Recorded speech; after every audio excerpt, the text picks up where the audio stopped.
بعد ازاں میں اردو خطابت کے لیے عبید الحادی پانولی کو آواز دیتا ہوں کہ وہ آئے اور اپنی تقریر پیش کریں۔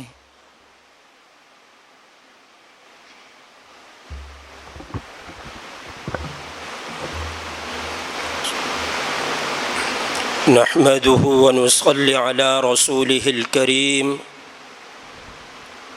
أما بعد فأعوذ بالله من الشيطان الرجيم بسم الله الرحمن الرحيم فاصبر صبرا جميلا صدق الله العظيم۔ صدر محترم، حضرات مہمانان کرام اور معزز سامعین، اسلام نے انسان کو کسی موقع پر تشنا بلب نہ چھوڑا۔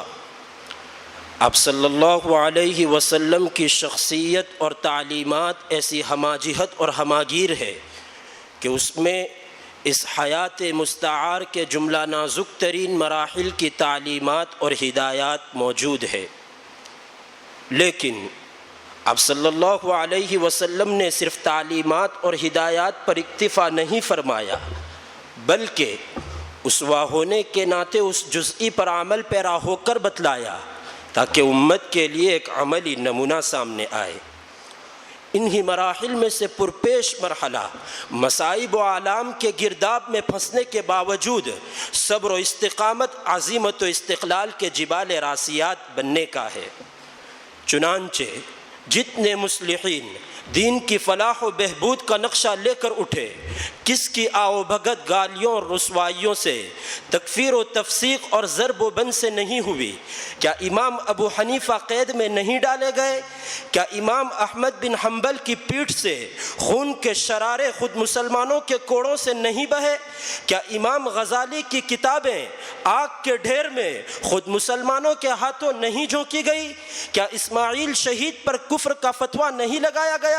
کیا ان سب کی مصیبتوں کو الگ الگ نہیں بلکہ ملا کر اور سب کو ایک میں شامل کر کے اس ایک انسان کے مقابلے میں لائی جا سکتی ہے جو مخلوق کے اولین و آخرین میں سب سے بڑا بنا کر بھیجا گیا تھا، لیکن جس کو دن دو دن نہیں، ہفتہ دو ہفتہ نہیں، مہینہ دو مہینہ بھی نہیں، 13 سال تک مسلسل و یکلخت دنیا کے شریروں اور رذیلوں سے، گنڈوں اور کمینوں سے، شرابیوں اور جواریوں سے، پتھروں کو پوجنے والے اور درختوں کو سجدہ کرنے والوں سے، انسانی سانپوں اور اژدہوں سے، انسان سورج بھیڑیوں اور درندوں سے دب کر اور جھک کر رہنا پڑا۔ آج شہر کے کسی رئیس، کسی حاکم، کسی چودھری کو کوئی چمار گالی دے کر تو دیکھے، یہاں گالیاں کہلوائی گئیں اسے جو سارے معززین سے معزز تر، سارے وجاہت والوں سے بڑھ کر وجیہ، سارے شریفوں میں اشرف تھا، ان کی زبانوں سے جو ذلیلوں سے بڑھ کر ذلیل، گندگی میں اپنی آپ نظیر اور رذیلوں میں بھی ارذل تھے، اور جس جسد مبارک کو ادب و احترام سے مس کرنا نور کے بنے فرشتوں کے لیے باعث فخر و شرف تھا، اس کے ساتھ کیسی گستاخیاں اور دراز دستیاں، جسے آسمان والے نے محمد بنا کر بھیجا تھا، گندا دہن زمینی مخلوق اس کے ساتھ کس طرح پیش آئی؟ کیا اسے جی بھر کر چڑھایا نہیں؟ طرح طرح کے آوازیں نہیں کسے، ڈھیلے نہیں برسائے، ہر طرف سے گھیر کر ایک غار میں بن کر کے فاقہ کشی کی نوبت پیدا نہیں کر دی؟ غرض تکلیف و تعذیب، توہین و تحقیر آزار جسمانی و روحانی کا کوئی پہلو اٹھ رہا، تاریخ کے کس واقعے سے انکار ہوگا؟ اور پھر اس ذات پاک کے صبر میں، ہمت میں، استقامت و استقلال میں کسی وقت، کسی لمحہ، کسی آن فرق آنے پایا ہے؟ آپ اپنی تکلیف جھکتے پھرتے ہیں، ہے کوئی جو اس بڑی مثال کے سامنے اپنے آپ کو پیش کر سکے اور اس بے مثال کو سامنے رکھ کر ارشاد ہو کہ کس نے دین کی راہ میں کیا کیا ہے، کیا سہا ہے، کیا کھویا ہے، کیا اٹھایا ہے، کیا لٹایا ہے؟ مظلومیت و غربت، بے کسی اور بے بسی ہم پر اور آپ پر آج کسی درجے میں طاری ہو تو اسوہ محمدی سے بڑھ کر اور کون سا اسوہ ملے گا؟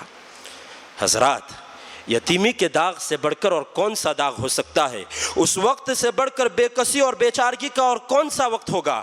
آج ساری دنیا کے بے کس بے چارے یتیموں کو خوشخبری ہو کہ جس نے ساری دنیا کے یتیموں کے سر پر ہاتھ پھیرا وہ خود بھی دنیا میں یتیم ہی ہو کر آیا، اور یتیمی بھی کس غضب کی، عمر کے 10 سال اور 5 سال پر نہیں، والد کی شکل سیرے سے دیکھی ہی نہیں، باپ کی محبت کو ایک لمحے کے لیے بھی نہیں جانا۔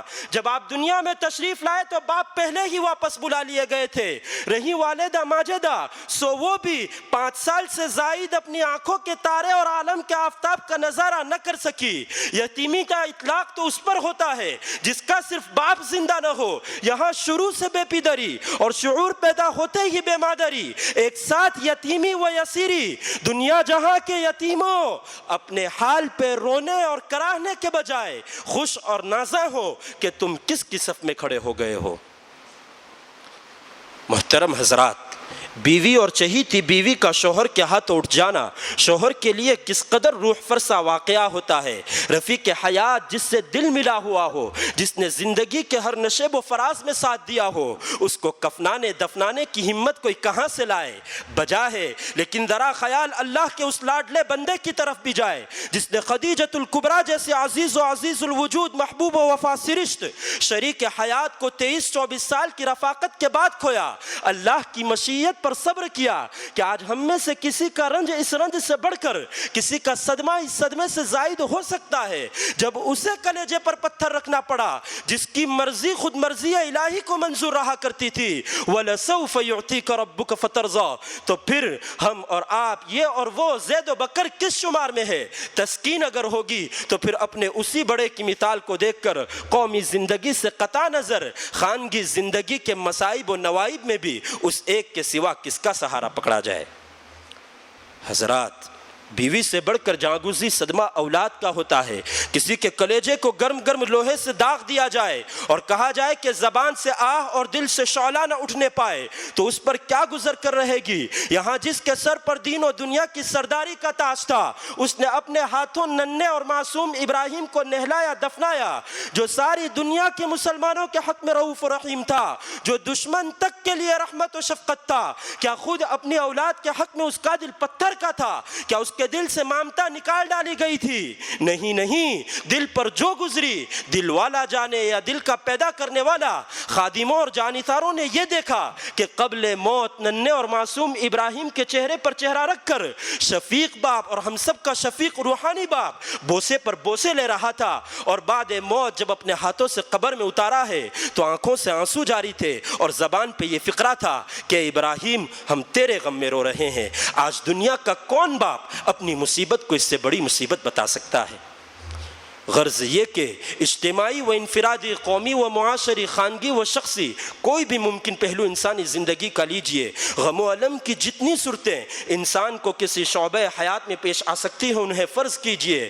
ہر درد کا درما، ہر زخم کا مرہم اور ہر حادثے کے لیے تعزیت اگر ملے گی تو اسی دارالشفاء محمدی صلی اللہ علیہ وسلم کے اندر کتنا سچ ہے. کہنے والے کا قول جو اس نے اپنے متعلق کہا کہ میں قصر انبیاء کی آخری اینٹ ہوں، عمارت بلا شبہ ہر طرح کامل و مکمل آراستہ و پیراستہ پہلے سے تیار تھی، لیکن اس آخری اینٹ کے بغیر یہ جامعیت اور یہ اکملیت کہاں تھی؟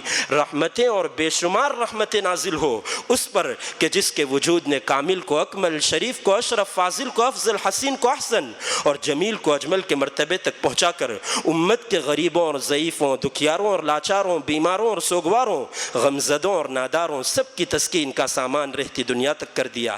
وآخر دعوانا الحمد للہ رب العالمین.